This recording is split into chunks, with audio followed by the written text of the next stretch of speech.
बड़ी समस्या पश्चिमी राजस्थान की मैं आपके संज्ञान में लाना चाहूंगा। जब से हमारी सरकार बनी है, पश्चिमी राजस्थान के लोग बहुत खुश थे कि साहब ये सरकार उनके हित के लिए, अधिकारों के लिए कई नए कदम उठाएगी। पर मुझे कहते हुए बड़ा दुख है कि वो तमाम चीजें, तमाम आशाएं, तमाम इरादों पे कहीं ना कहीं पानी फिरता दिख रहा है।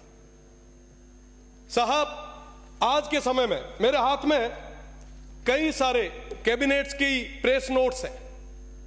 लगभग हर कैबिनेट के प्रेस नोट के अंदर एक ही चीज लिखी हुई आ रही है, land allotment, land allotment, land allotment और लैंड अलॉटमेंट। और साहब, पूरे पश्चिमी राजस्थान की जमीनों को उन अंग्रेजों के समान मल्टीनेशनल कंपनी जो आई है उनके चरणों में आपने सुपुर्द कर दी।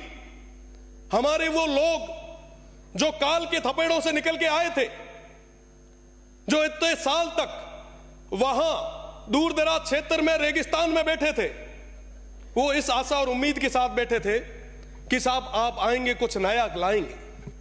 कैबिनेट्स की मीटिंग में उनके लिए कई सारे नए सौगात, नई स्कीम्स, नए डेवलपमेंट प्लान्स लाएंगे। पर साहब, डेवलपमेंट के नाम पर आज उनके साथ बहुत बड़ा खिलवाड़ किया जा रहा है। आखिर गुनहगार कौन है? ये जमीनें किसकी है? किस शर्त पे दी जा रही है?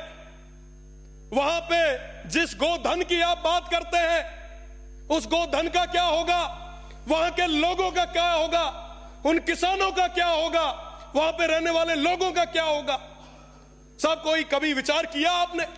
लाखों करोड़ों हेक्टेयर जमीन दे दी, आज भी देते जा रहे हैं। सब इस बदले में आपको मिला क्या? आज भी वो क्षेत्र बिजली के लिए तरस रहा है। पहले वो अंग्रेज थे, हमारे उस समय के स्वतंत्रता सेनानियों ने लड़के उन्हें भगाया, पर अंग्रेजों के रूप में ये जो नए लोग आ रहे हैं, मैं आपसे निवेदन करना चाहूंगा कि इस तरीके से रेवड़ियां बांधना आप बंद करें। साहब, मैं इस सदन में रह के बात कर रहा हूं और मैं आपको यह भी याद दिला देता हूं कि आखिर में जब वोटों की बारी आई तो वो जनता, वो लोग वोट देंगे, ये अधिकारी और ये कंपनियां वोट नहीं देगी। साहब, उन लोगों के साथ जो गलत हो रहा है, जो अत्याचार हो रहा है, वो कभी माफ नहीं करेंगे। मैं आपको बताना चाहूंगा, लगभग सारे कैबिनेट मीटिंग, 16 जून को कैबिनेट मीटिंग हुई। पहला ही पहला डिसीजन हमारी कैबिनेट का क्या रहा? यहां पे कई सारे माननीय सदस्य भी विराजे हैं, वरिष्ठ, आप पढ़े, आप देखें, हमारे दुख को आप समझे, हमारी पीड़ा को समझे। और हम ये इसलिए कह रहे हैं क्योंकि आने वाली पीढ़ी आपसे और हमसे पूछेगी कि साहब, ये जब रेगिस्तान खत्म हो रहा था, ये वन्य संपदा खत्म हो रही थी, तो उस समय आप क्या कर रहे थे? साहब, भगवान के लिए ही सही, पर उन लोगों के साथ जो कहीं ना कहीं अनपढ़ रहे, इस तरीके का अत्याचार आप ना करें। अगर वो लड़ने के लिए आगे आ गए तो मैं आपको बता दूं कि रोकने के लिए आपका सिस्टम फेल हो जाएगा। वो मजबूत लोग हैं जो 75 और 61, 65 और 71 की लड़ाइयों में जिन्होंने अपने सिर दिए, उनको हल्के में ना आंकें, उनके साथ इस तरीके का अत्याचार ना करें, उनकी जमीनों को कोड़ियों के दाम पर आप मल्टीनेशनल कंपनियों के चरणों में न दें।